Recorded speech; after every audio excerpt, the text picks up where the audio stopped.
Hello. Welcome. Sim That Razz Game 5. This is the season.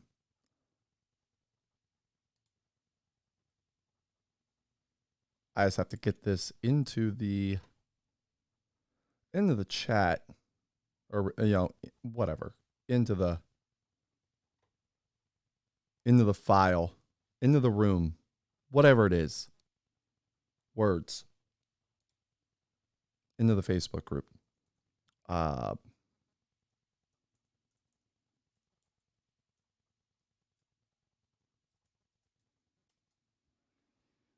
Let's see what actually show the actual thumbnail that I selected for it. Or nope, it's Dave Matthews again, which is fine, except Dave has nothing to do with this. But you know what? Whatever. I'm gonna leave it. It's not the thumbnail I selected. But that's okay, I guess. It's not really okay, but whatever. It will do. All right, so what is this thing? For anybody who comes across this, this is a merging of sports cards and sports games. The people that this is, this is really for anybody who wants to watch it. But in our little community, we do actual sports card breaks and Razzes and stuff, and the way we generate the result of different Razzes is through computer games. Case in point, tonight we are going to be playing the regular season.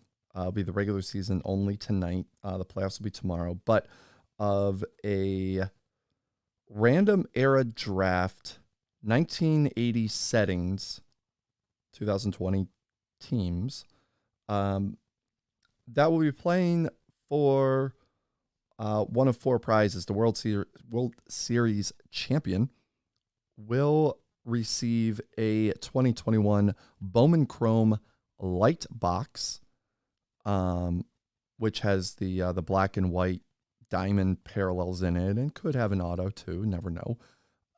The runner-up will receive a Bowman Sterling mini box.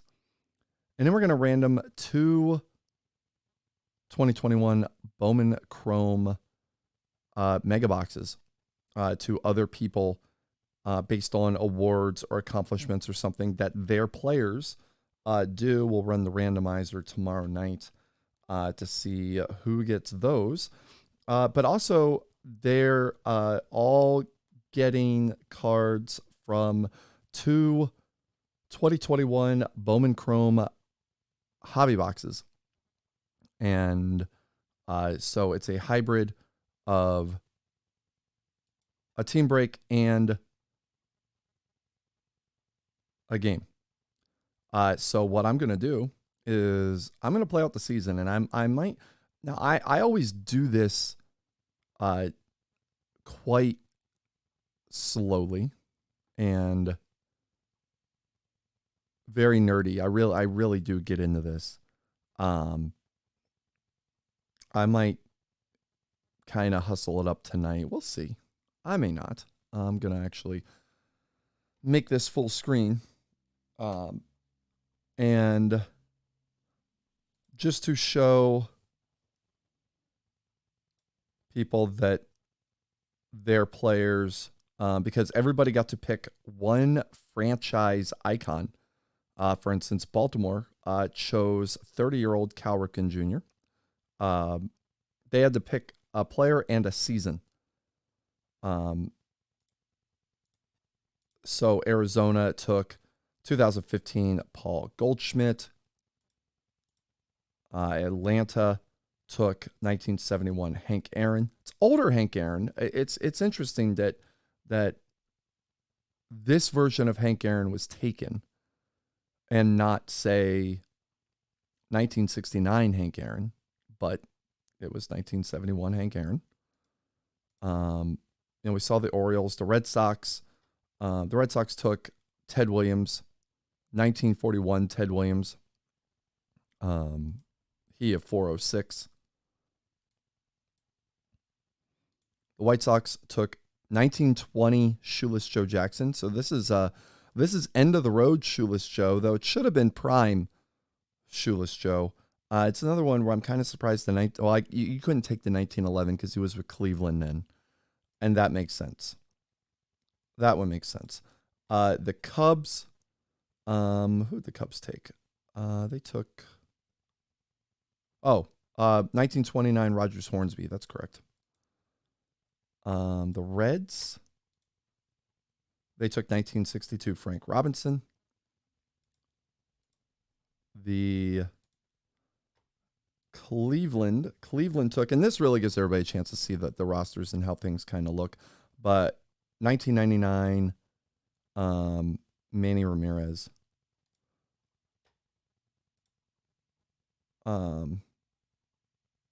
Yeah, this is age 26 season. They're in 1998 Manny. Was it 1998 Manny? I might have to re-import this. I just want to double check.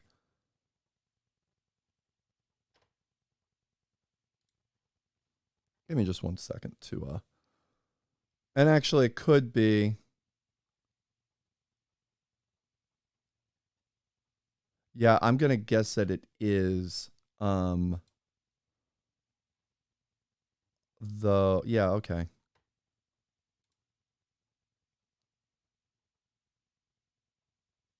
Okay. Yeah, it makes sense because it was his age 27 season. Okay. That makes sense. Yeah.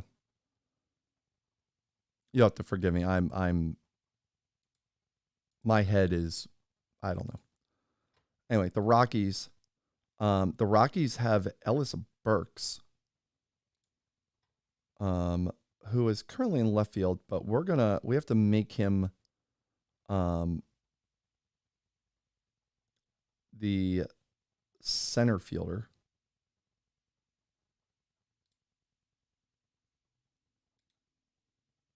And we also have to have him starting. Even though like Paul Hines is an out of the park darling.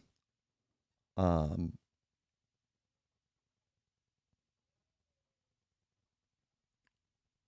know he is supposed to be the starter here, so we'll go ahead and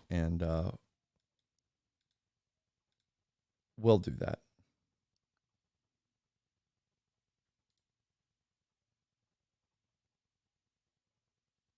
You know, that's what's supposed to be.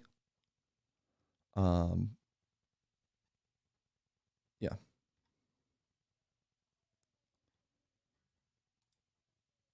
And the AI will do the rest. Okay, so this also gives me a chance to just check up on everything. Ty Cobb here in the lineup. Of course, this is 1911 Ty Cobb. That Ellis Burks from 1996 was pretty remarkable, by the way.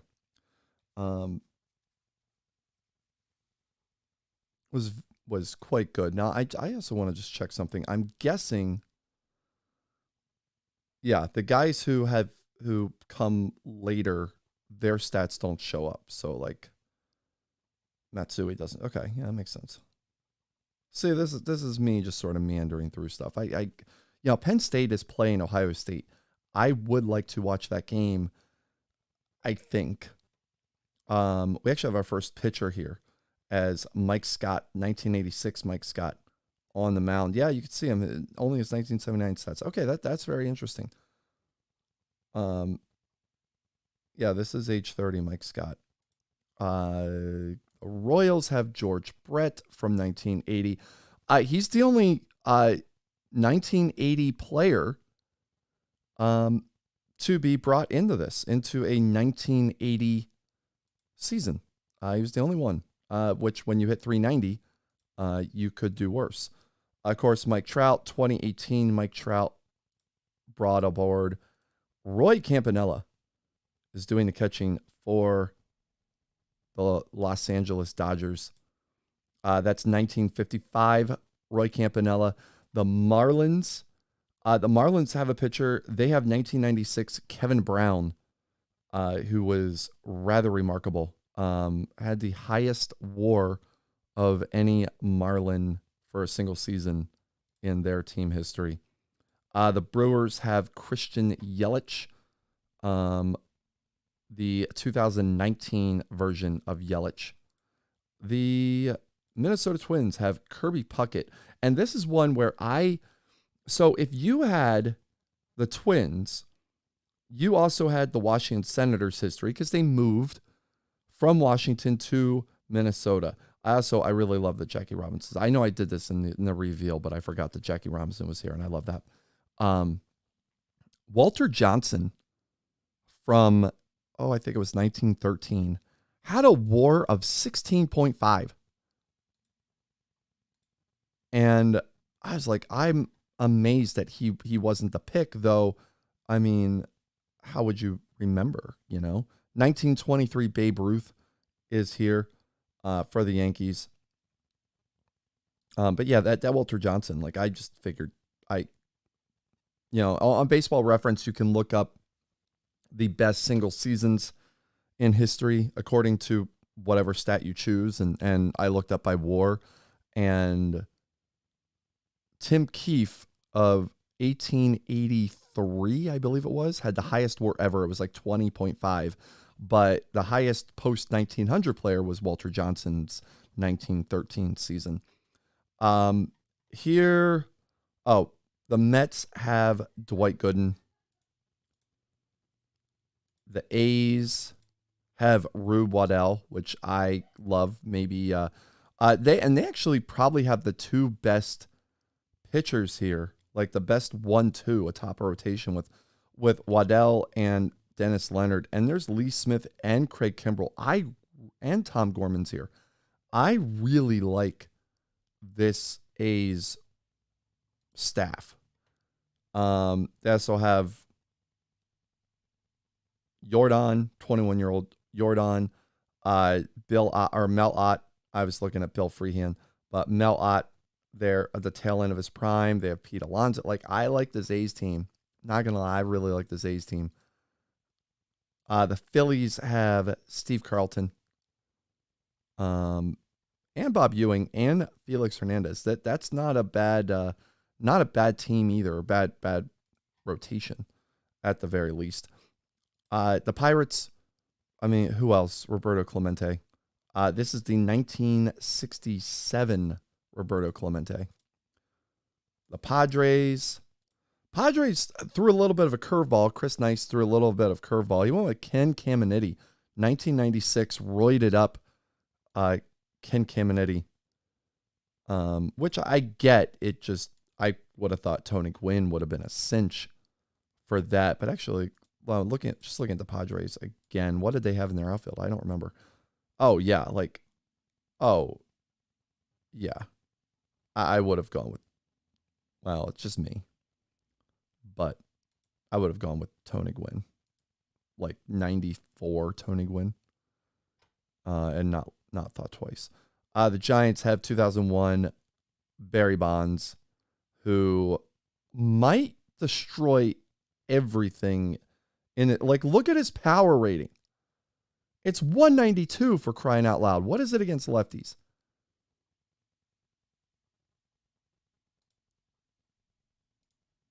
It's absurd. So he's a 202 against righties at a 164, or is it 184? That might be 184. Hold on. Yeah, it's 184 against lefties. If you have 100, you're doing really well. This Bonds might be too glitchy for the game. I'd be very curious to see what happens to him here, or if he just gets plunked 8 gazillion times. There's Ichiro here. Ichiro only rates as 3 stars, and I'll tell you why. So his contact is absurd, and he avoids strikeouts. But if you look at the real life stats, this is the 2004 Ichiro, and if you look at 2004, he hit 372. But his on base was only 414 because he only walked 49 times. He only had 37 extra base hits. I believe that's the year he set the record for most singles in a season. And so it's probably the best Ichiro there is, but it's also the most limiting Ichiro there is. If you know, it's kind of weird to say that, but it is. Stan Musial. There he is. This is 1948 Stan Musial. He is here with the St. Louis Cardinals. They also have Yaz, although it's older Yaz. The Rays went with Blake Snell from 2018. He is actually the number 2 pitcher on this team because Jim O'Toole is the top pitcher on this staff and possibly rightfully so. The Blue Jays, who did they take? My brain, they took Roy Halladay. They took Roy Halladay, who is not up on the big league team. Or did I put him on the wrong team? I have to double check that.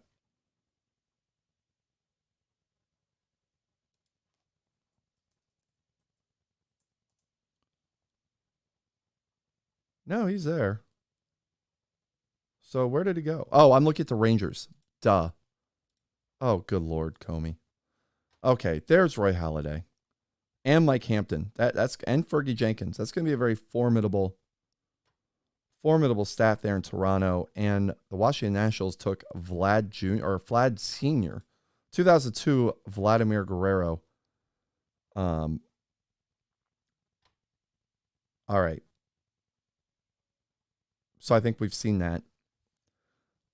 Let's get this show started. I have no idea if anybody's watching. I never know if anybody's watching. I can't see anything. I don't have anything up.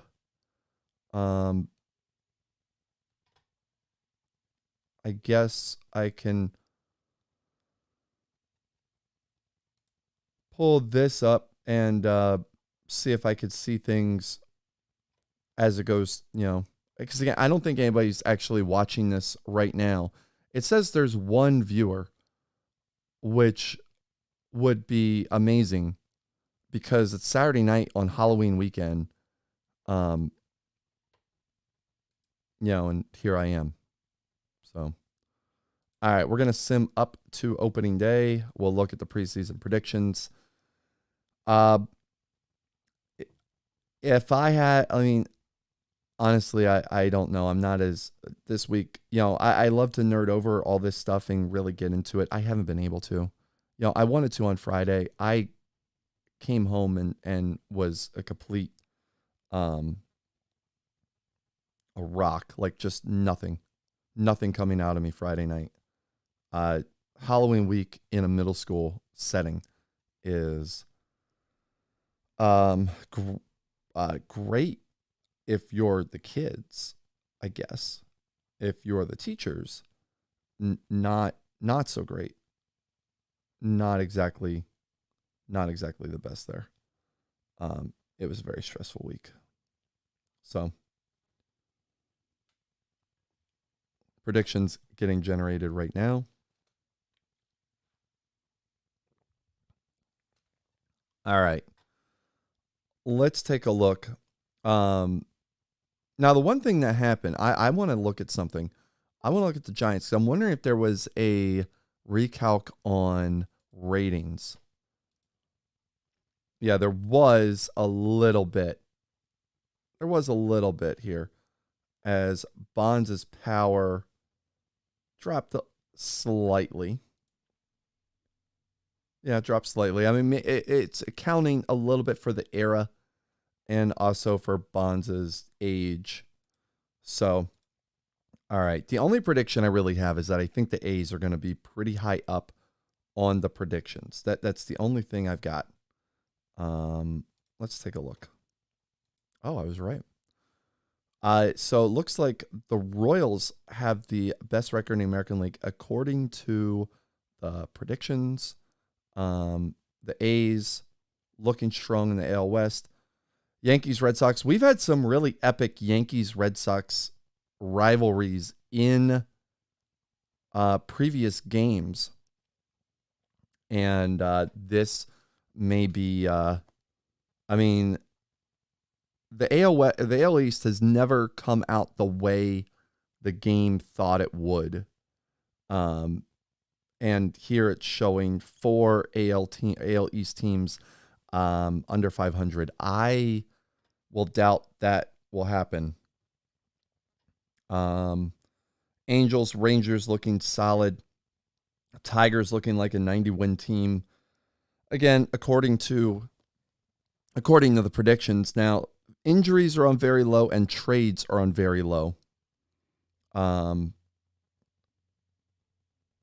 also find a very interesting Chief Bender, who was the number 1 pick overall by the Royals. He is projected to go 25-4 with a 2.35 ERA on 322 strikeouts. That would be pretty phenomenal. You have George Brett, Ted Williams, Babe Ruth, Manny, Ty Cobb. Is this Baby Doll? Yeah, it's Baby Doll Jacobson. Projecting him at 54 home runs. It's great. Babe Herman projected at 49 homers. Fred Dunlap. There's Mike Trout.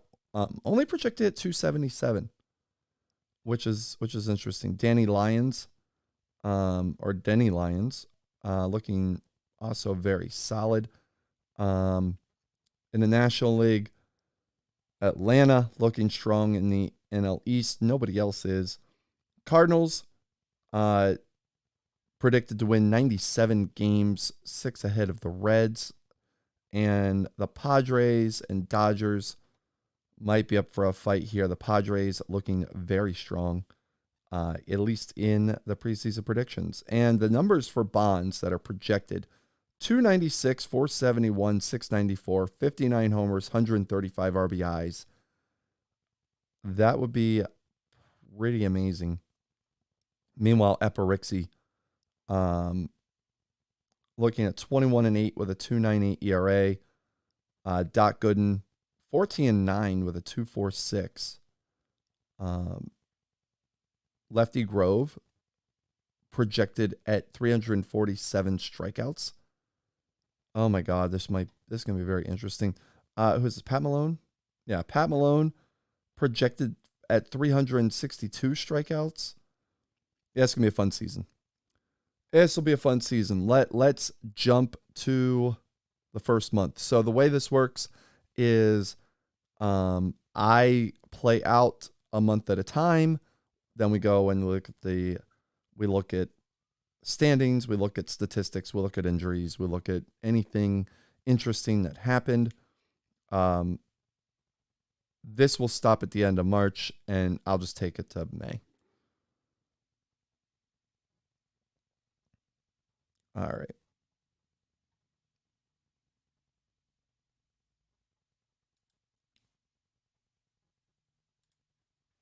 Oh, let's see here. Already seeing a bunch of home runs. Yeah, this might be a very offensive season.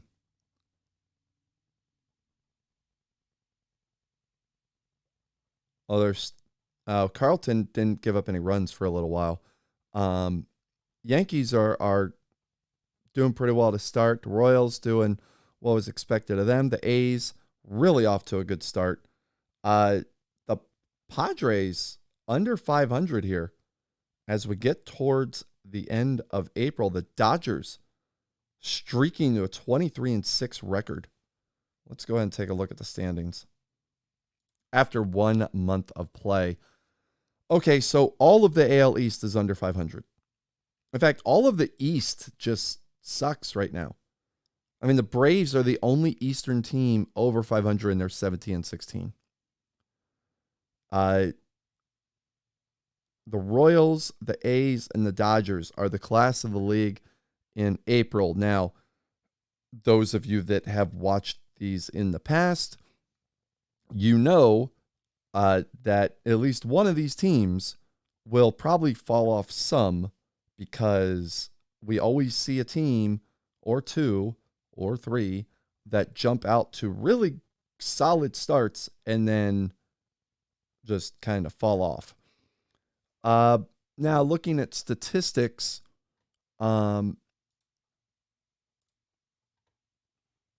pull these up. So a guy by the name of Taylor Douthit. Who is this dude? He's off to a really good start. His real life stats, he played from 1923 to 1931. Most of it with the Cardinals. He's currently hitting .405 with a .459 on base percentage and a .636 slugging percentage. The dude is raking.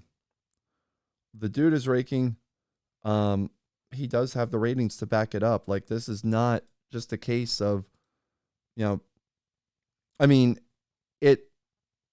you would know from the ratings if it were total small size sample theater.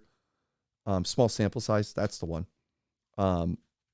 He's hitting well. We'll see if it sustains. Milton Bradley, always fun to see Milton Bradley. He's hitting .404. Bonds, doing Bond stuff, 340, 507 on base percentage, and a 930 slugging percentage. Jesus. He's got 18 homers, but only 26 RBIs. He's walked 30 times, but he's also struck out 24. So he's got a 1.437 OPS, which is absurd. And he's on track for 94 homers. Good Lord. This will probably be the glitchiest game yet. I mean, I don't think there's any. He'll likely come down from that, but what if he doesn't? What if he doesn't come down from a 930 slugging percentage? That would be amazing. I would love to see it. And I like realism all the way through. Like, I wouldn't want to see 94 homers, but hell, I mean, this is pretty nuts. Pitching leaders. Let's take a look at the pitching leaders. I'm going to reposition myself. Give me one sec here. All right, Chief Bender. Doing Chief Bender things, but he's only 4-3. So the Royals doing the job, and Chief Bender's only 4-3. He's got 2.1 WAR. Where are the WAR leaders? There's Eparixi at 2.6 WAR. There's Pedro at 2.3. Steve Carlton, Lefty Grove, Doc Gooden, all there. Mickey Hughes, and Justin Thompson. Justin Thompson, really? Really? This is the Justin Thompson, yeah. This is the Justin Thompson who went 11-15 in 1998 for Detroit and 36-43 lifetime. He's 6-0. With a .92 whip. Like, he's doing well. If he had a whip of like 1.2 or something, I'm like, well, there's probably some regression coming. But I'm going to guess that FIP is pretty solid. Speaking of Rixie, 1.59 FIP with a 3.26 ERA. Like, that's probably going to come down. Bender has a ERA plus of 329. That means he is 329% better than the league average, which is rather amazing. And then we have R-WAR, which I don't know what R-WAR is. I don't know. All right, let's take a look at injuries. Oh, not that one.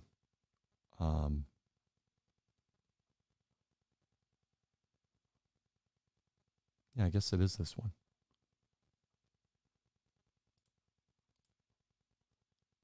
Not the injury log. Where was this before? Oh, no. What's good? Oh, there it is. Current injuries. I knew it was somewhere. Oh, we don't have any injuries right now. Is that right? We don't have any injuries? I did put it on low, but logs. That's fine if we don't. Just looking at players. Yeah, nobody has any major injuries right now.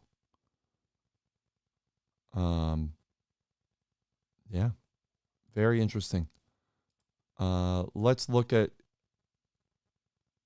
game performance rankings. These are the best games so far.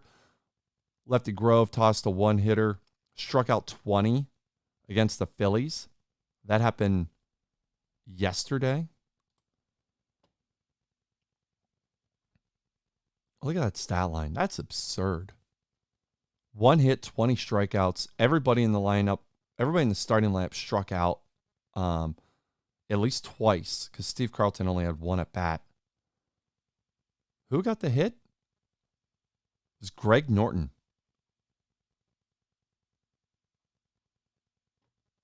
Wow. There were a couple one-hitters thrown. Rixey threw one. Nolan Ryan threw one for Chicago. Pedro threw one over 8 2/3. These were the only two complete game one-hitters. We had a 4 home run game by Paul DeJong. 7 RBIs. He did that against Texas. I hate interleague play. Was this in the same game? Holy crap. Look at this thing. So DeJong homered 4 times in this game. And A-Rod homered 3 times.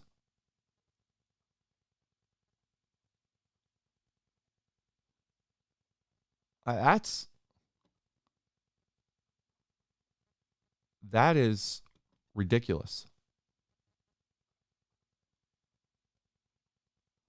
DeJong did it 4th, 5th, 7th, and 9th. A-Rod 3rd, 6th, and 9th.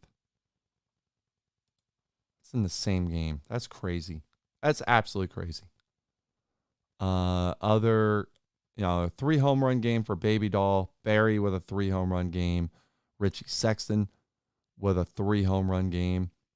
Stan Musial 4 for 4, 5 runs scored, 9 RBIs, 2 homers, and 3 walks. How long was this game that he got 3 walks? Oh no, they put up 24 runs. Yeah, I would do it.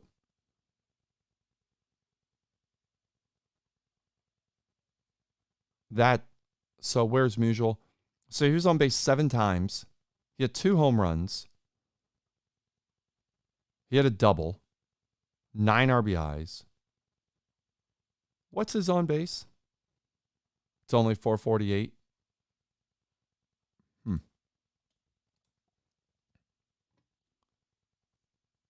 Yeah, that's absurd. All right, let's get into May.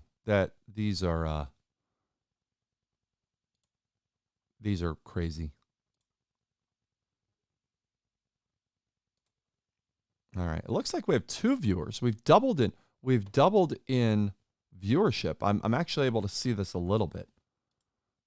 And I can see live chat. I can sort of see chat. I also look to be a little bit behind. Just looking at this, it looks like I'm on a delay. I can't tell, but it says I have an excellent connection, which is very nice. Thank you for noticing.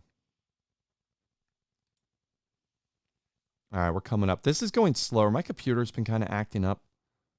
I didn't want to go to Windows 11 until I did this game. I didn't want anything to go wrong. But I'm probably going to do that soon. Jared Walsh put up a 4 for 4 with 8 RBIs, 2 homers. I mean, it just comes up to the last screen. We'll get to the standings here in just a brief second. Mel Ott, 3 homers, 8 RBIs on May 18th.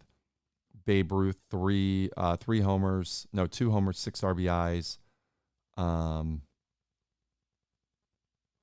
Randy Johnson with a one-hitter, 15 strikeouts. Nolan Ryan with a 3-hitter and 11 strikeouts on the 16th. John Matlick in 2 consecutive starts. Was this for the Met? No, it was for the Yankees. 2 consecutive starts. Tosses a 1-hitter on the 14th and a 3-hitter on the 20th. I'm going to guess he won AL Pitcher of the Month. Let's take a look at the standings.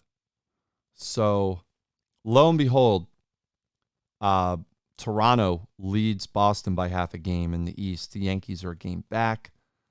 Royals lead Cleveland by 3, Chi Sox by 4, Detroit by 4.5. That division's looking fun. The A's, they are kind of running away with things right now. But the Astros, they're 31-28. Rangers are 9 back. Over in the NL East, Braves up by 2 on Miami, up by 5 on Philly. Brewers and Reds are tied. The NL Central always seems like it's a dogfight. Always seems like it's a dogfight, at least until like August. The Dodgers here with the best record in the NL. They lead the Diamondbacks, who have the second best record in the NL by 6.5. And the Padres are 9 back. And home run wise, holy crap. I don't know if you can see it, but you're about to. And what I'm going to do is I'm actually going to go in the sortable stats. So Barry Bonds, he's cooled down average. He's hitting 321. His on base has come down a bit, but he's got 31 homers and only 49 RBIs. San Francisco cannot seem to mount an offense. I want to look at team statistics. I want to see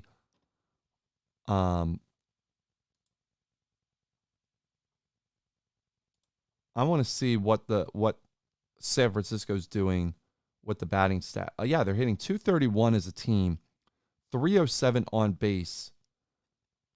Home runs, they have 83. Barry Bonds has 31 of them. Where are they? Where are their runs scored? Their runs scored here. 232 runs scored, which is the fourth lowest in the National League. So the Giants not looking so great here. Bonds looks pretty ridiculous. A-Rod doing A-Rod things. 27 homers. He has 63 RBIs. Frank Robinson looking great. 346, 415, 743 on the slugging percentage. 22 homers, 51 RBIs. Your hits leader right now is Ty Cobb, who's hitting 376. Milton Bradley still hitting 414.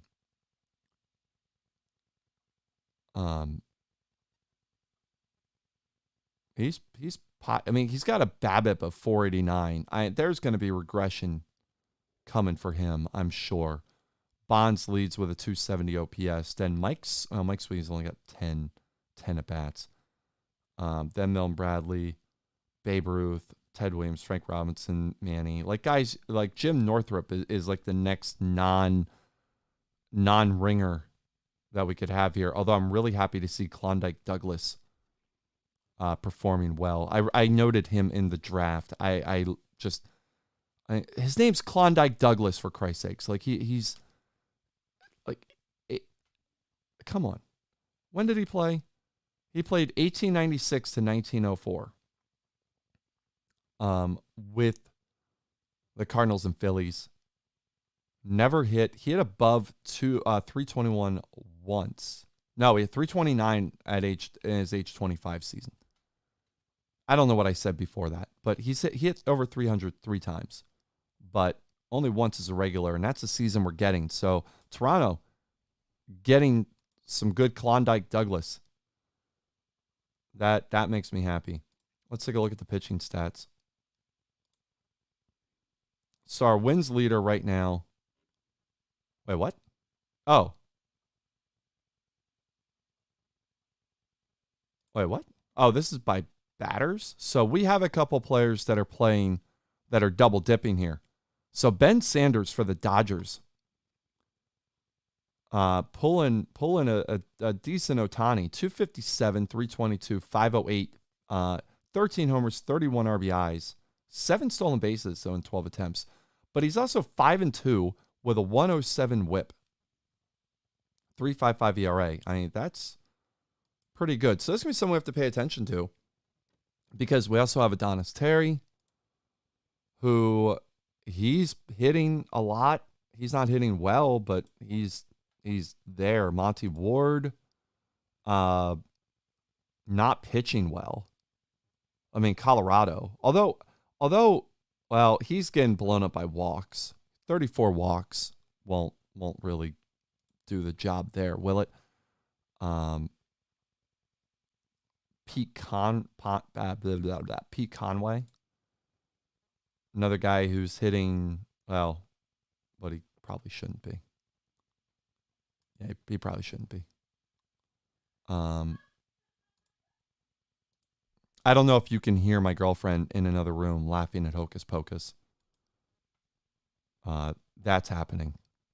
So, Chief Bender, Mickey Hughes, Justin Thompson, though he went 2-3 in May, and Fernando at 8-3. Looking pretty solid there. Our strikeout leaders, Pat Malone at 140. He's holding batters to a 160 average and a 221 BABIP. That is sustainable. That is quite sustainable. Pat Malone did really well in a previous game. His real life stats. He was around from 1928 to 37. We have the rookie version of him, which looks like overall it's the best version of him. And then there's Lefty Grove, there's Randy Johnson, Hippo Vaughn, Jim Maloney. All right, let's take a quick look. Do we have any injuries? I'm fine with no injuries. All right, we got a couple. Though, I mean, Tommy Edman might be yeah, he's hitting 312. That's not great for the Padres. Brett Roberge that's probably addition by subtraction. All right, off we go. Playing out June.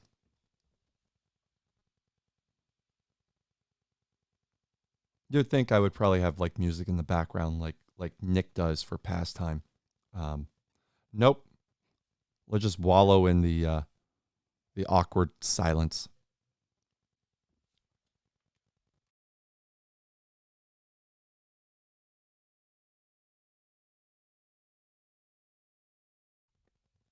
Actually, I needed a drink.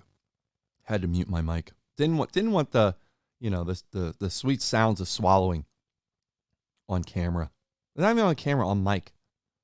Good Lord. Okay. Oh, well, that's not good. Lefty Grove, elbow inflammation.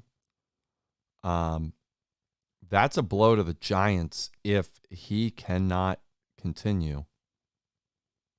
That's going to be a big blow. Let's take a look at the standings because honestly, I did not see them. All right, the Yankees have finally woken up, and the rest of the AL East went to sleep. So that's starting to bear itself out a little bit. The Royals lead by 4 over the Chi Sox and 8 over Cleveland and 9.5 over Detroit. The A's continue to stretch out that lead. They're up by 10.5 on the Rangers. A's looking really strong. They're tied with the Dodgers for the best record in baseball. The Dodgers are up by 9.5 on the Padres, who seemingly decided to get their heads out of their butts and start playing a little better. The Diamondbacks are playing well at 45-40. Brewers up by 4 on the Cardinals and the Reds. We've seen this play out before. Expect a dogfight the rest of the way. Braves lead the Mets by 7.5. I don't remember if they were I think they were supposed to win the NL East. So the big story here is probably Barry Bonds coming down to earth a little bit, only hitting 5 home runs in the month of June. I guess it was bound to happen. Yeah, he's going to have a lull. I'm kind of curious. Let's take a look at his splits. What did he do in June? Yeah, he hit 284. Oh, he had only a 964 OPS. But he walked 20. That's consistent. He's been walking about 25 times a month. But the home runs way down. And it doesn't look like he sat any games. So, all right. So looking at the pitching leaders, because that's where we were to start. Chief Bender continues to do Chief Bender things. There's a reason he was the number one pick. He looks really strong. His whip is at 0.85. That game is strong. Mike Garcia really starting to come out of nowhere. Padres, hopefully it's not too little too late for him, but Mike Garcia, 10-2 with a 2.18 ERA. I'm kind of curious. Yeah, he was 4-1 with a 1.62 and his whip in May was 0.73. So the Big Bear, I didn't know he was called that till I just looked at his card. Has looked really good. And then we have Mickey Hughes continuing to probably pitching a bit above board. He's got 65 walks and only 78 strikeouts. Kansas City gets to the postseason. I'm not sure I feel confident with Mickey Hughes and Justin Thompson being my potential number 2 and number 3 in the rotation. Thompson's now 9-5. He was 6-0. Frank Killen, Dennis Leonard are your other 10-game winners. Dennis Leonard, 2.01 ERA, 179 average, 0.85 whip. Looking very good here. Your strikeout leaders, we've already got one over 200 strikeouts. It's Pat Malone. Barring injuries, he's a cinch for 300 and probably looking at about 350. Striking out 14.4 every 9 innings. Lefty Grove striking out 14.1, but he didn't make his last start. Then you got Hippo Vaughn, Randy Johnson, Bender, Pedro, Roger Clemens, George Derby. George Derby, he was like an early draft pick. When was he drafted in this thing?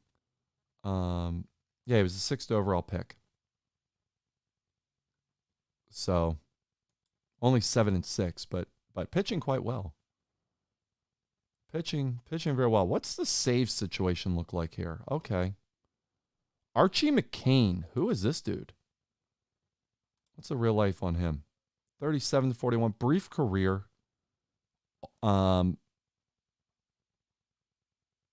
We got his rookie season. He did start 18 games there with Boston.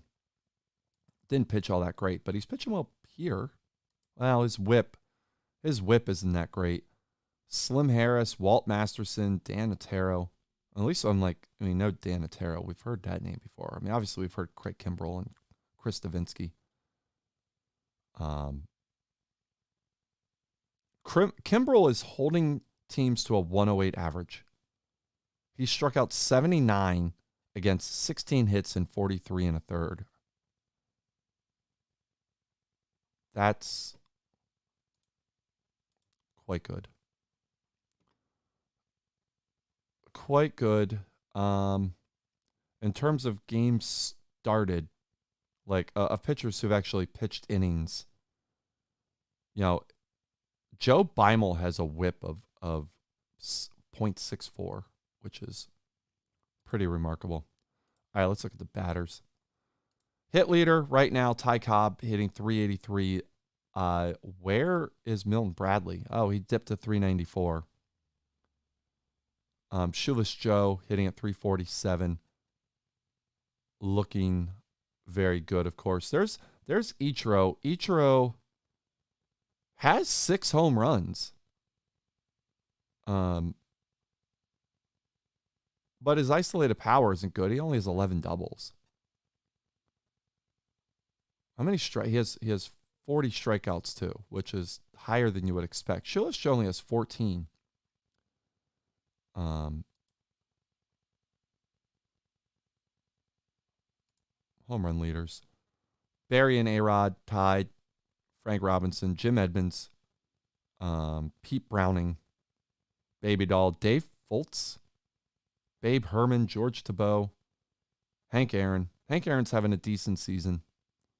Then, Wilson Contreras having a good year too. Wilson Contreras with Minnesota having a pretty decent season. Roy Campanella, 341, 23 homers, 62 RBIs. That's looking really good. Really, really solid choice by Joe Stapleton. If you live on the West Coast, by the way, shameless plug, Joe Stapleton, stand-up comedian, pretty good. I know. I've only been able to see bits and pieces, video here or there, but he's a funny dude. Has a podcast called Poker in the Ears, which is a poker podcast. Recommend listening to that if you like poker, or follow that scene at all. Well, if you follow that scene, you may know Joe already, but he has the Dodgers in this break, and they are rolling. All right, let's look at injuries. And yeah, just the Lefty Grove injury really to look at. Let's take this to July.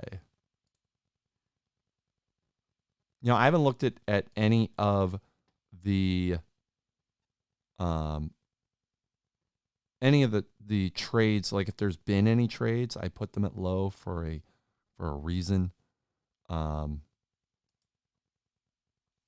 didn't really want too many trades in this thing. I also didn't want any of the chosen icons to get shipped anywhere else. We are in that creating cards thing. There is a template for 1981 Topps cards that I downloaded, and I was trying to get into the game. I got to learn more about this. This will take us to the deadline, as we are doing July. That's right. As we're seeing some trades starting to come up here at the bottom of the screen. So we'll have a couple trades to look over. And then we'll take this towards the home stretch, as I'm going to guess Lefty Grove. Well, he's not hurt, so I guess he did come back. All right, let's look at the standings. As all things AL East, apparently, like, nobody ever seems to want to win the division. The Yankees stunk it up in July.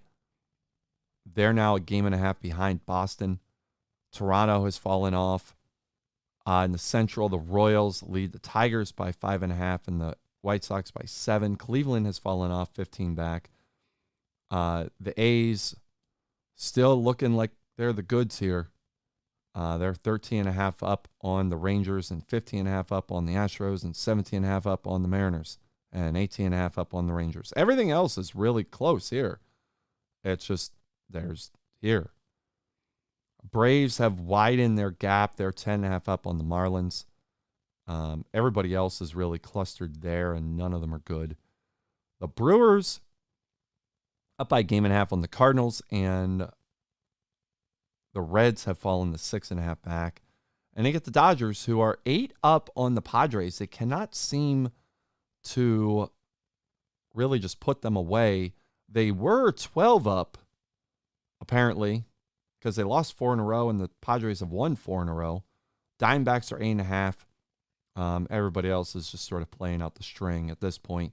Let's take a look at the transaction log, and let's see who got moved. Not much, but this is where we do see some things happening with regard to the playoffs. So Paul Quantrill going to Atlanta. That will help them. He's 4-3 in 45 innings. Hardy Richardson, who was a top prospect, but not hitting well. He got traded. The White Sox picked up Buster Posey.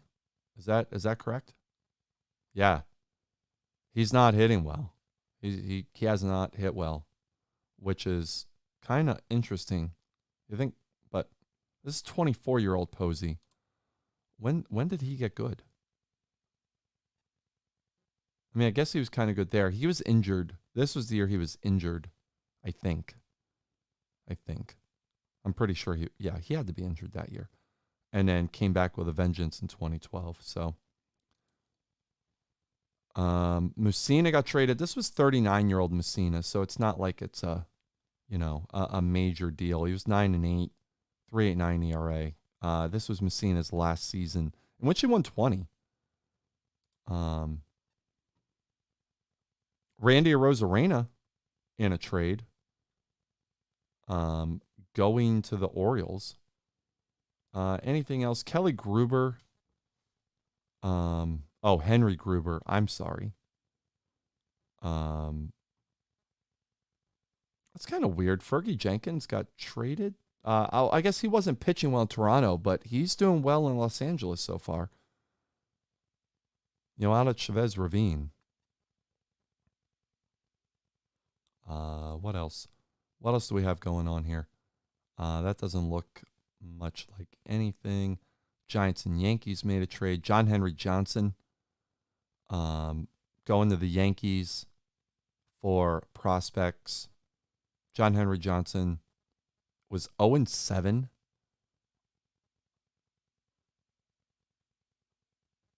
He was 0-7 with San Francisco. But he's a good reliever. He just wasn't good there. Mike Hampton. Again, like the Blue Jays were not really doing well. He went to Oakland and then has stunk it up in 2 games since. Oh, but that's some intrigue right there.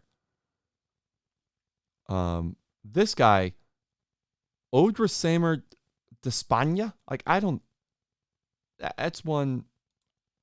I look at a YouTube video of how to pronounce his name, and then somebody with a really strange voice would be doing it like 3 times and just doing it slowly and making it really awkward. Like, honestly, you should look up pronunciation videos on YouTube. They are very off-putting. I sometimes show them to my middle schoolers to be off-putting. Slim Harris, who was one of the saves leaders, going to the Rangers. Wonder why the Rangers. O'Toole? Jim O'Toole got traded? Holy crap, that is a game changer. That happened last month. I missed that. But he got traded from Tampa Bay to Atlanta, and he's been 5-0 with a 1.36 ERA since. That's a big one. That is a big deal. I think you have to look at Atlanta as a serious contender now. Mark Burley going to St. Louis, not panning out too well for them so far. And then we get Brett Cecil, who's looked good for Oakland. Oakland's made a couple good moves here. They made a couple good moves. Really kind of got to tip your cap to them, bolstering their rotation, or their staff, I should say, as they head to stretch time. Roberto Clemente signed an extension. That's good. I mean, it doesn't really matter for this, but all right, let's go look at stats. Let's look at injuries first, and then we'll look at stats. Injuries, nothing there. I must have already done that because that looks familiar. Sortable stats.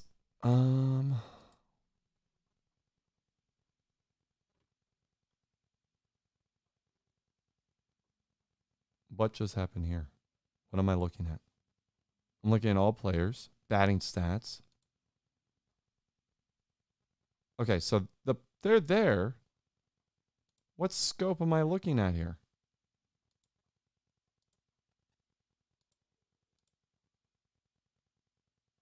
I'm really confused by what's going on here right now.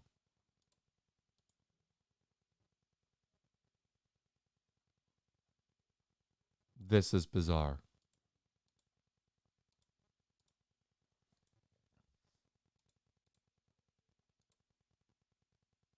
I don't really know what this is at the moment. No filter, all players.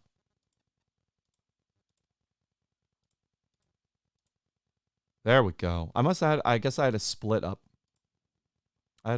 So, hits, Ty Cobb, 373. Doesn't look like we're going to get a 400 hitter this year. Ichiro, up to 329.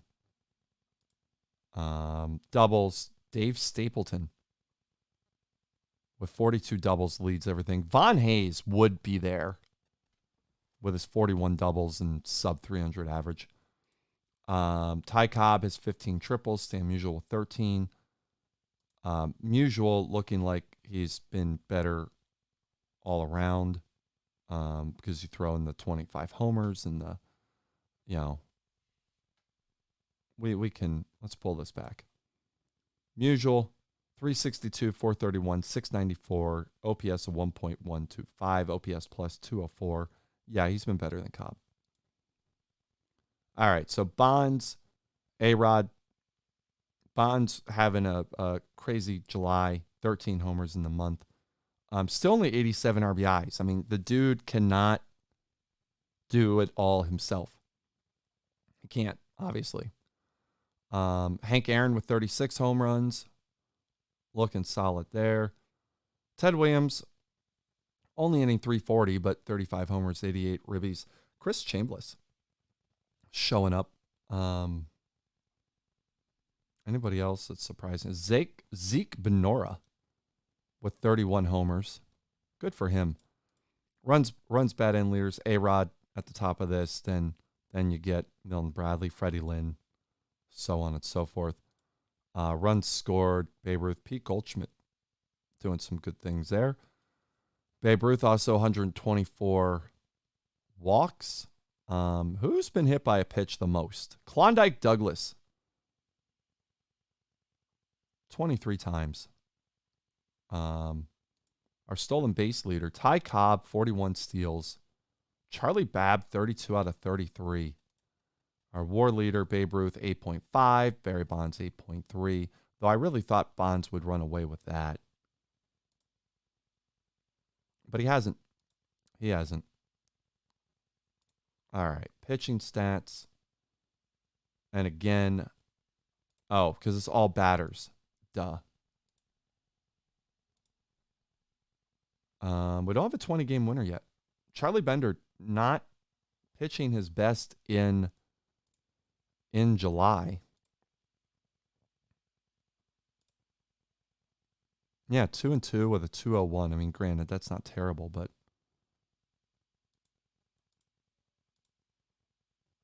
Justin Thompson basically told me to shut up. He went 4-0 in the month of July.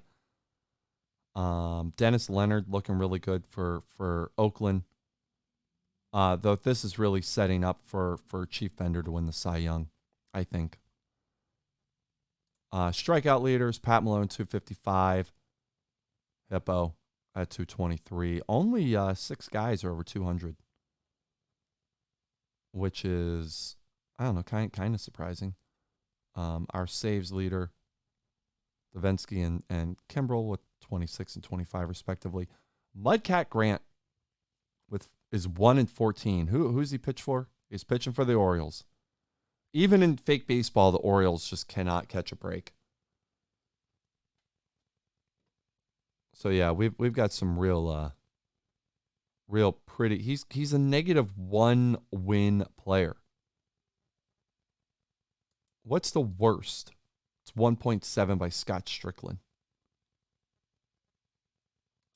All right, the best, 7.4 by Chief Bender. Kevin Brown,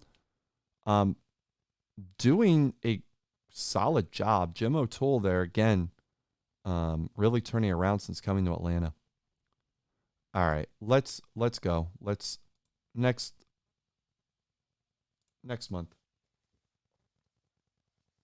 Well, I see if I have a reason to pay attention to Penn State at all.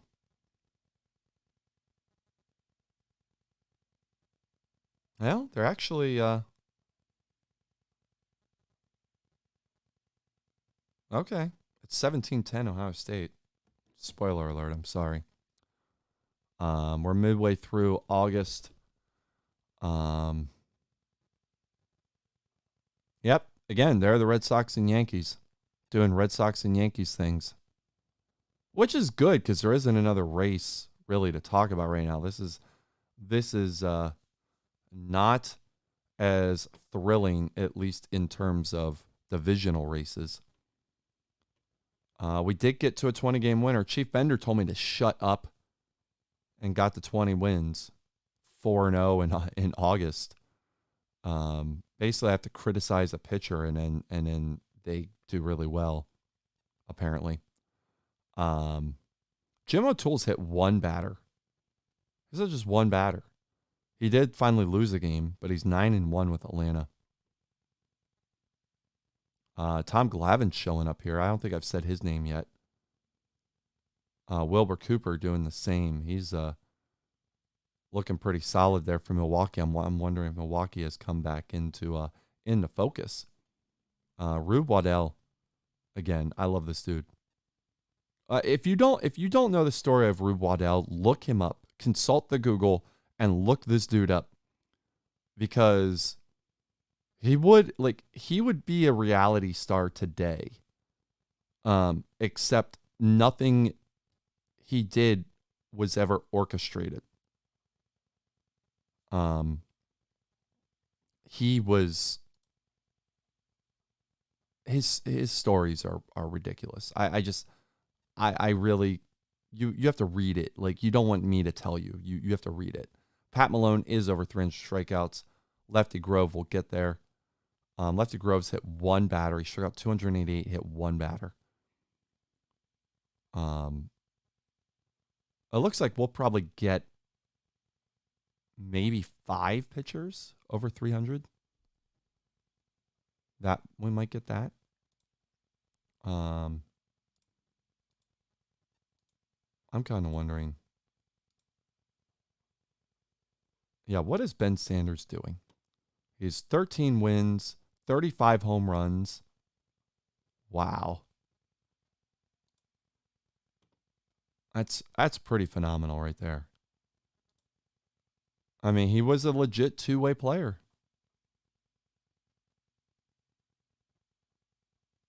And he was a good pitcher. It was a good pitcher. We get the last year of him, which wasn't a good pitcher. Can you imagine if we got the 1988 version of Ben Sanders? He might have destroyed everything. I mean, he's performing very well. Very well for the Dodgers. That's one pick I did not see coming. When was he taken? He was a 6th round pick. That's probably the best value of a draft pick. It probably is. I mean, I don't know, but it probably is. 35 home runs and 13 wins pitching. I mean, that's just phenomenal. Cobb's got 217 hits. We could see what's going on there. He's also got 51 doubles and 19 triples. Musial's kind of fallen off there, but Musial has 39 homers and a 740 slugging percentage and only 40 strikeouts with 60 walks. Bond's up to 57 jacks. A-Rod's 53, Baby Doll 48. Nobody else really jumps out as somebody who, well, there's this guy, Sid Farrar, with 35 homers. Who's this guy? He's playing for Washington. He was late 19th century ball player. Decent. What year we get his age 27 season? I mean, that's when he had the most pop. With those 5 home runs. So, yeah, not bad. RBIs, A-Rod. Babe Herman's really kind of turning it on here for the Yankees. Yeah, there's Von Hayes again. Runs leaders, Babe Ruth. Yes. Walks, Babe Ruth. Babe Ruth has a .531 on-base percentage. 531. He's up to 10.6 WAR. I mean, and then there's Ted Musial, or God Lord, Ted Williams, 9.8 WAR. That's probably your fight for MVP in the AL is Babe Ruth and Ted Williams. Meanwhile, I would say Stan Musial's probably got it locked up for the Cardinals, or I mean for the, in the NL.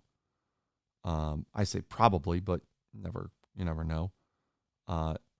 Meanwhile, George Tebow, who was with Cleveland, he was with the Spiders, I believe. Yeah, here 1894. He was like their player manager, and then he was a manager of Cleveland when they were going up against John McGraw's Baltimore Orioles in the World Series before the World Series in the 1890s. He's got a legit chance at whatchamacallit, 40-40, 36 homers, 39 steals. I mean, he can't hit anything but homers, it appears. But he's got a chance of 40-40.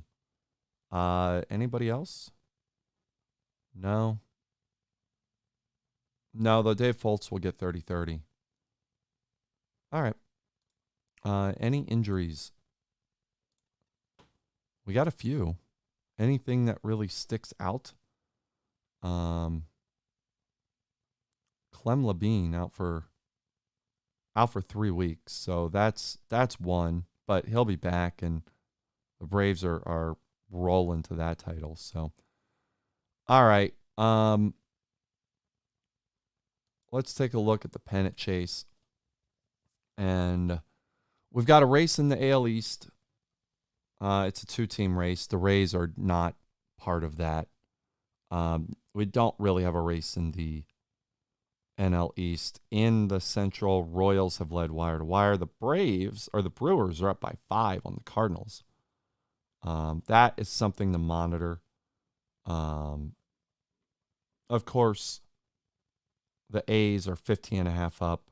So let's take a look at the wild card. Tigers are up by 2 games on the Astros, who are half game up on the White Sox and a game and a half up on the Yankees, and Cleveland and the Rangers are 2.5 back. So we have some wild card stuff to look at there. Here in the Dodgers lead by 10 in the NL West, so that's not really something to consider a whole lot there. It's looking like St. Louis has a wild card sewn up, but the other one, Padres lead by a game over Arizona and Cincinnati, 3.5 on the Nats, 4.5 on the Phillies. That's something to consider. So let's go a week into the future and turn it into the present. Colorado's been eliminated from playoff contention. So Yankees and Red Sox have some games coming up. That's in New York. So that will be something to monitor as the Yankees now lead by a half game. Royals up by 9.5. Their magic number is 11. A's, their magic number is 6. And Astros and Tigers are tied for the 2 wild card spots. They lead the Red Sox and White Sox by 2. Then you get the Angels, Cleveland. Rangers are kind of just hanging on. Brewers still up by 5 on the Cardinals. The Dodgers, that's down to 8.5. Dodgers seem to be faltering a little bit here. Cardinals now up by 8 on the Padres, are up by 2 on the Reds, 3 on the Diamondbacks. Phillies are fading. All right, let's see what happens in the AL East, shall we? Well, Boston won the first game. They won the second. They won the... Oh, well, I guess maybe they took 2 out of 3. And now they're up by a game and a half. And now it's a game, or half a game, I should say. It's half a game.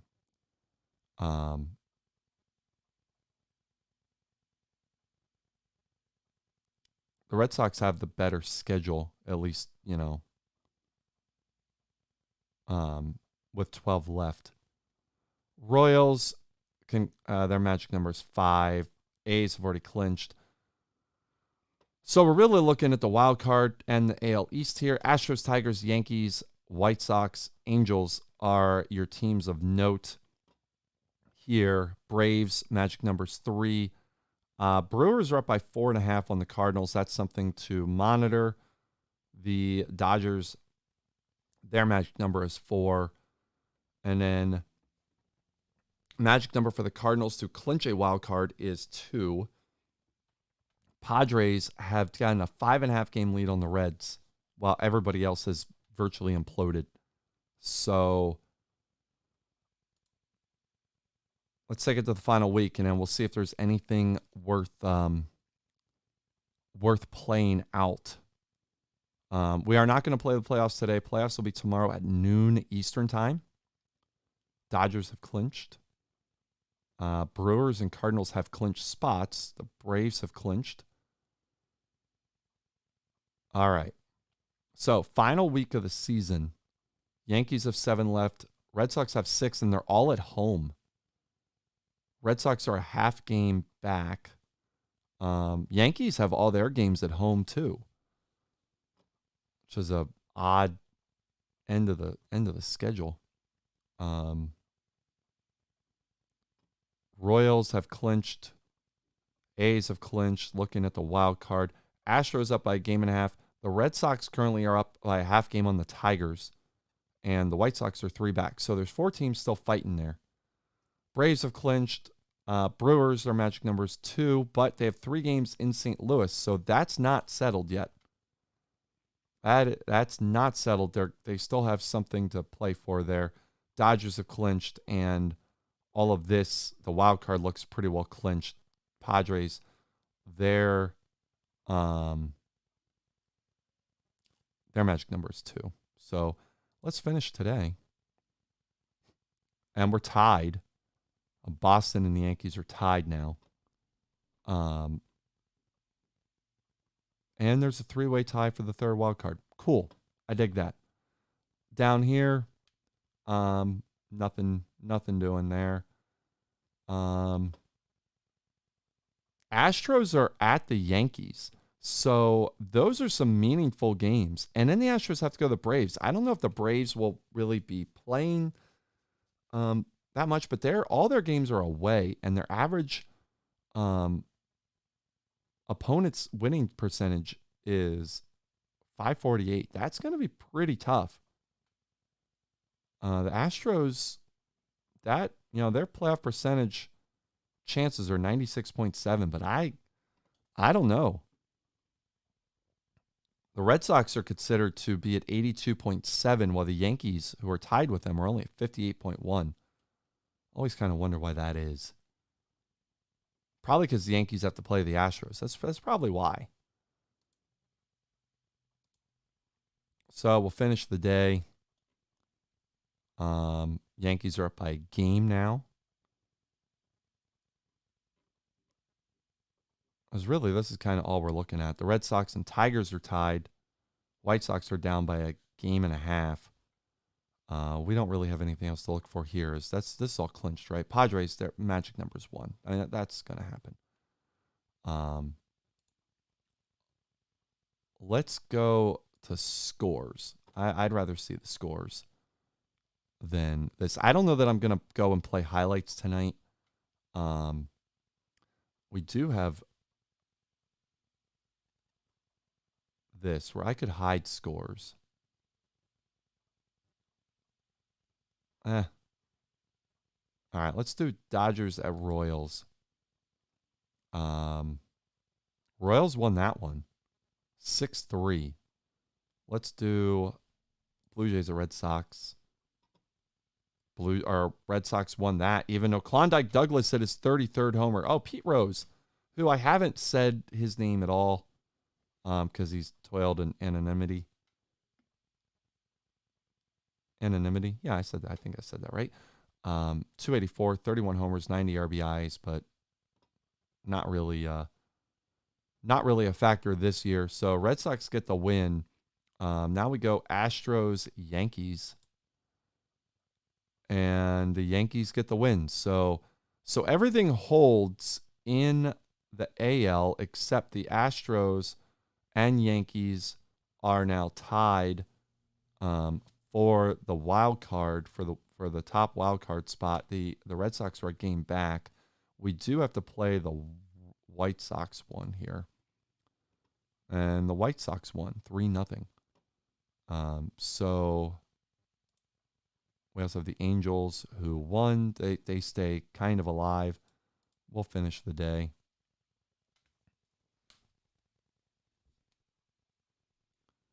And here we go. Just quick standings.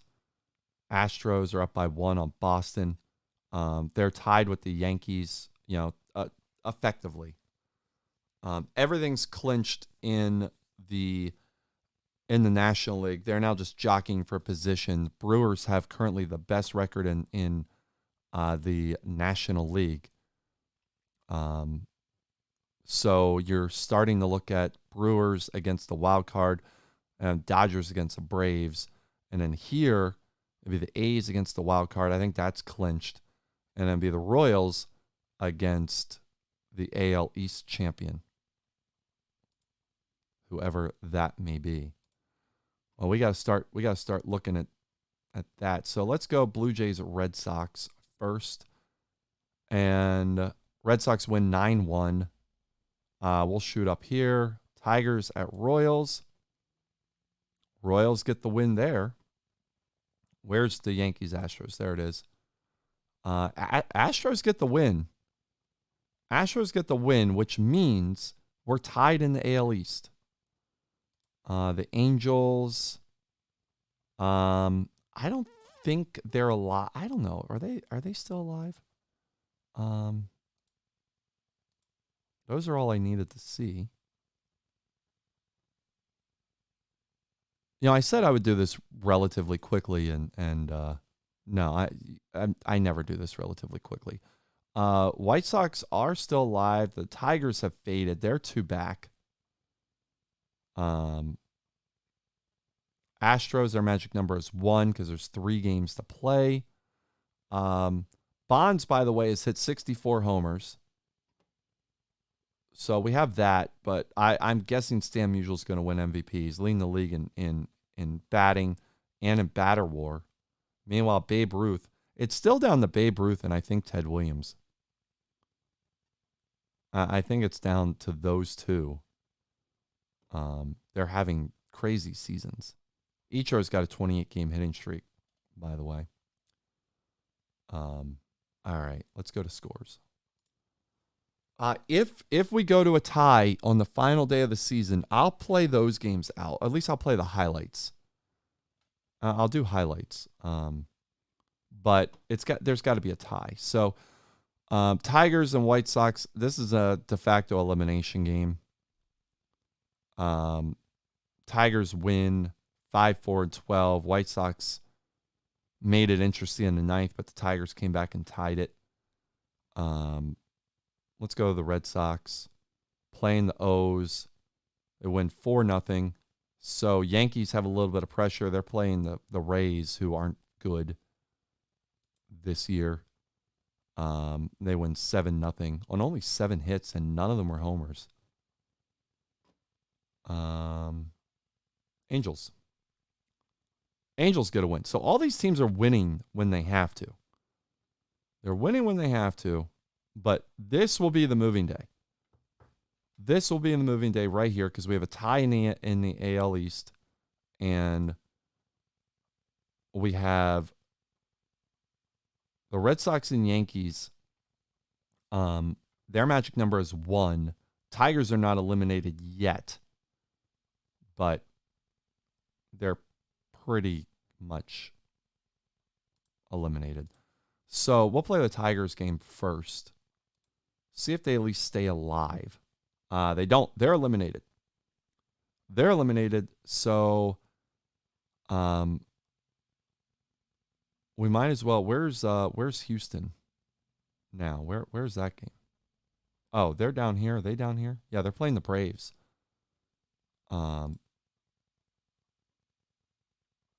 They won 1-0.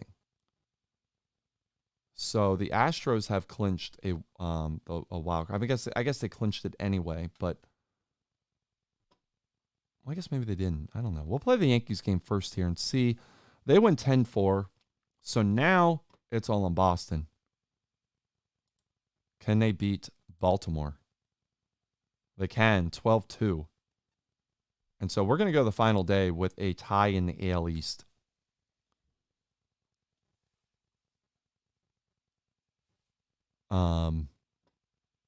I think that's all we're playing for. That's all we're playing for is I don't know how you could say that they've clinched. I mean, one of those two is clinched. The other spot. Well, I guess they have. Because one's going to win the AL East and the other's going to be the wild card. That makes sense. So, okay, never mind. So the Red Sox and Yankees will both make the postseason, which kind of takes a little bit of the fun out of this, of this final day of the season. But we'll go ahead. We're going to quick play these games, and then we'll see if we have a one-game playoff. Red Sox lose to Baltimore. Yankees win, and they win the AL East. Huh. Oh, the Rays. The Rays win 1-0. The Rays win 1-0. We don't really need to focus on anything else for this. So we're going to have a one-game playoff. What we're going to do is we're going to hide the scores. And then we'll quick play it. And now we'll watch the highlight reel. I do this for the playoffs. I kill my voice on this. But we'll watch highlight reel. There is a 3D model. It is not the most amazing thing you've ever seen, but it's not bad. It's really not bad. Okay, so I don't know if there will be sounds. But there should be sounds. Yeah, there's something. That was a little pop-up. I'm going to change this to, where are my speakers?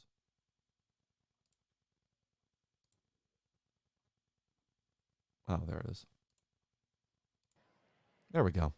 So Jumbo Elliott's on the mound. JT Riddle's on first base. We are in the third inning. Top third, 1 out. Tim LeCastro at the plate. It's an 0-1 count to him. Elliott winds and deals, and LeCastro sends it out to right field. That's going to be a base hit. Thrown in. Riddle gets over to third. He is safe. So we got runners in the corners. 1 down. It's going to be a 1-2 count to Mike Lamb. Got a lot of tired players here. Lamb hits it out to right field. That's a base hit. Rayburn brings it in. Riddle scores. LeCastro gets the third. And it's 1-0 Yankees on Mike Lamb's RBI single here in the third inning. All right, so that's going to do it for them. Ted Williams, who is on fire, is on first base, and George Grantham, who is exhausted, is at the plate facing Kent Greenfield. There's 1 out, full count to Grantham. Grantham hits it out past first base. That's a base hit. He's going to get 2 out of this. Williams going to get the third, and we've got second and third with 1 out as Babe Herman gets it in. That is the Red Sox first hit of the game. And we got 2 in scoring position for Von Hayes. It's going to be 1-2 to Hayes.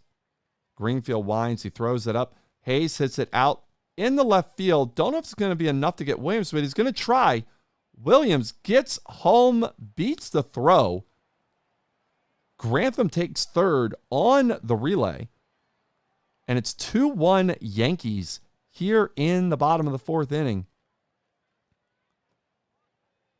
And now we have this situation again, although I guess Riddle was on third the last time we saw this. We're top 5, 1 out.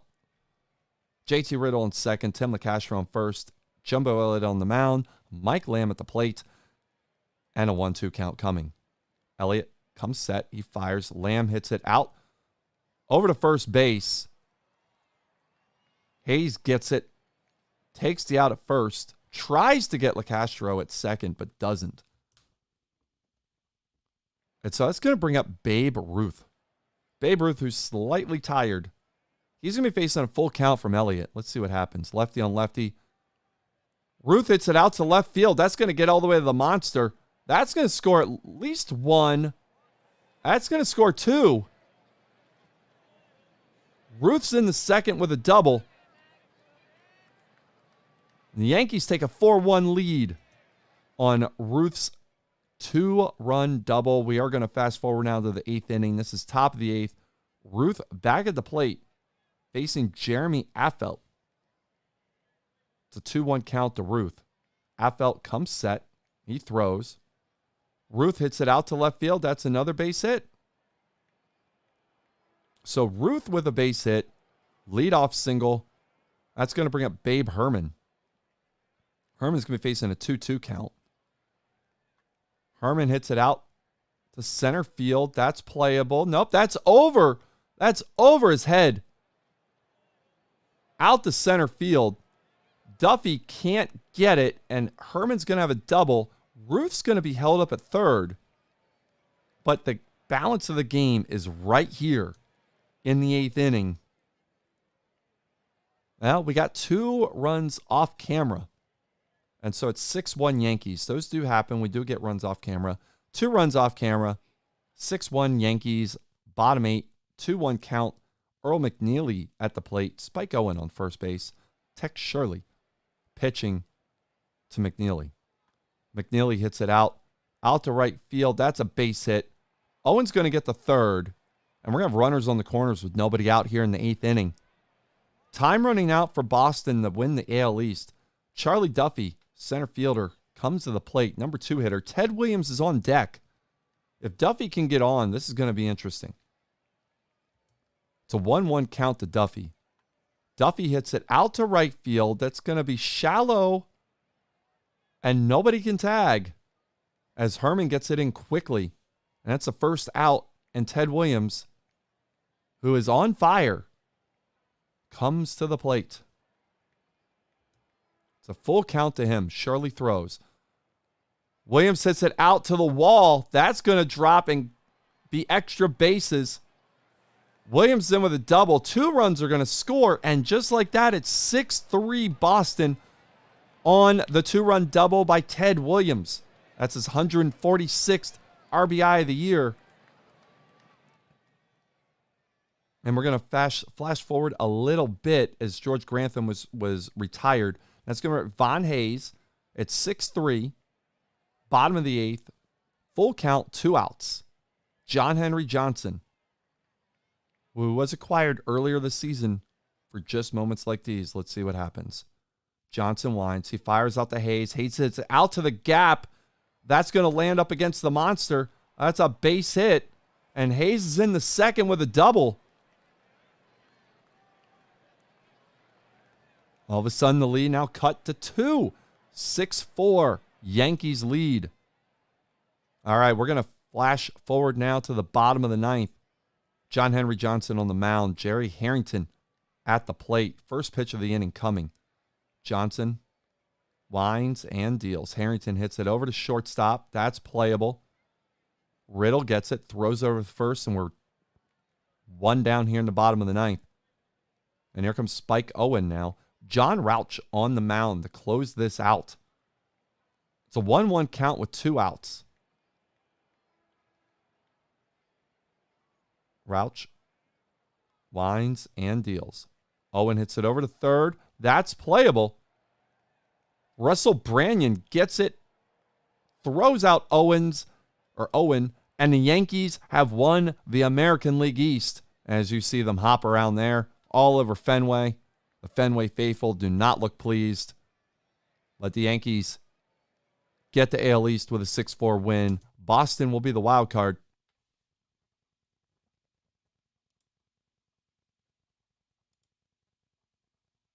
and they will face Houston coming up. So we'll finish today. No games scheduled. And now set the wild card games. And that's going to be where we leave things. I'll go over some stats. I'll go over here's the playoff coverage as it were. We have Red Sox Astros. We have Padres Cardinals. We look at the playoff tree. Yankees and Royals set to do battle just as they did in 1980, which is pretty remarkable. And then you got Braves Dodgers here. The winner of Padres Cardinals will face the Brewers. Winner of Sox Stros will face the A's. Let's go ahead and let's take a look at the final statistics. We'll do the sortable stats. So league leader in hits was Stan Musial. No, he couldn't have been. Yeah, I was going to say. No, it's Ty Cobb, 255 hits. He finished with a 376 average. He also, I'm guessing, he didn't lead the league in doubles. He finished one off. Well, did he lead the American League? Yeah, he led the American League. So two guys with 60 doubles. Cobb had 23 triples, which is pretty remarkable. But Stan Musial had, I got to do math, he had 108 extra base hits. 17 of them were triples. That's remarkable. I mean, granted, Gary Templeton had 13 triples and 19 homers. So, I mean, I don't really know what you want, but Musial's probably the NL MVP. I mean, I don't think you can really give it to Bonds, given how the Giants played. I don't think you could. Musial, where is Musial? Musial's down here. But, I mean, look how many guys hit 40 homers. That's a lot of guys who hit 40 homers. Of course, led by Barry Bonds with his 64 homers. A-Rod led the AL with 61. Baby Doll, Hank Aaron, Ted Williams all had over 50. It's going to be an interesting debate in the American League. I would guess Babe Ruth gets the AL MVP, though I don't really think you can. It'll be interesting to see how the votes come down, because Babe Ruth only had 44 homers, but he hit 356. He had an OPS of 1.217. He had an OPS plus of 227. I mean, the dude was insane. He also walked 174 times. His on-base percentage was 515. I would lean toward Babe Ruth. I mean, you beat Ted in all of these. The only reason why Ted had more homers is because he had 33 more plate appearances. I mean, I guess they only walked 3 more times. But still. Stolen base champ is Ty Cobb. War champ, Babe Ruth, then Ted Williams, then Barry Bonds, and Stan Musial. They were tied. At least they were the whatchamacallit, NL leaders. I guess that's what I was looking for. All right. So, Chief Bender, probably winner of the AL Cy Young Award. 23-7, 1.85 ERA. Held opponents to a 174 average. Had a whip of 0.84. He had a WAR of 11.7. Oh yeah, he's going to be your AL Cy Young Award. Cy Young Award winner. Only 2 20-game winners, which is a surprise. That is a surprise to me. Tom Glavine ended up pitching very well for St. Louis. He could have an argument for AL Cy Young winner. It'll be interesting to see between him and Wilbur Cooper. But those are probably your top 2 guys here. Jim O'Toole could have been had he gotten more innings with Atlanta, but he did not get there. Chief Bender pitched the most innings. Strikeouts, Pat Malone with 381. I don't think he's going to win the Cy Young. His ERA is too high. He did hold people to a 190 average, but he gave up 40 home runs, which I'm going to guess. Oh, it didn't lead the league. Mario Soto gave up 56 home runs. Good Lord. We had 5 guys strike out over 300. Lefty Grove at 347. Hippo Vaughn, 340. Randy Johnson with 314. Randy Johnson also held people to a 178 average. 138 hits in 217 innings. 14-7 though. That's not quite going to get it done. Where are the saves? Saves champion. Chris Davinsky and Craig Kimbrell, both with 41. Kimbrell with the A's, Davinsky with the Royals. Those analytics guys, they are just head and shoulders above the rest. Furpo Marbury averaged 17.2 strikeouts per game. Ends up with 107 Ks in 56 innings. That's ridiculous. So is this guy. Who is this? Hub Pruitt? 228 strikeouts in 124 innings. Only 79 hits, but he walked 90 guys.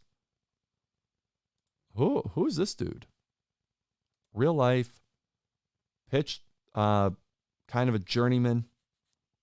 We're getting second year Pruitt. I've heard the name before, but I didn't remember when he played.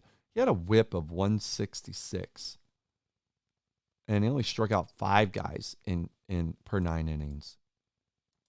So that's a bit of a surprise there. I do want to see how Ben Sanders did.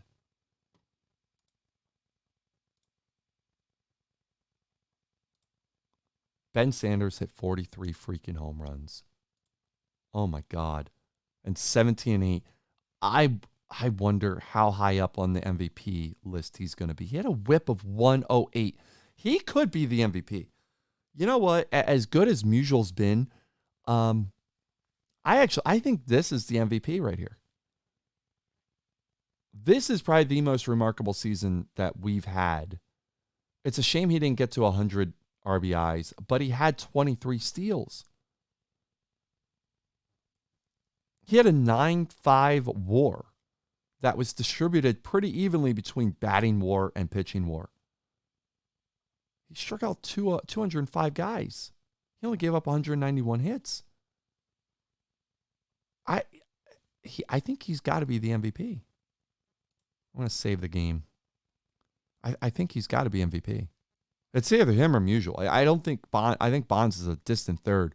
Ben Sanders also comes from parts unknown, which is weird because he was. Well, no, I guess it's not weird because, he pitched in 1888, so he was born somewhere. All right, let's look at injuries briefly. Any injuries for this guy? Consuegra.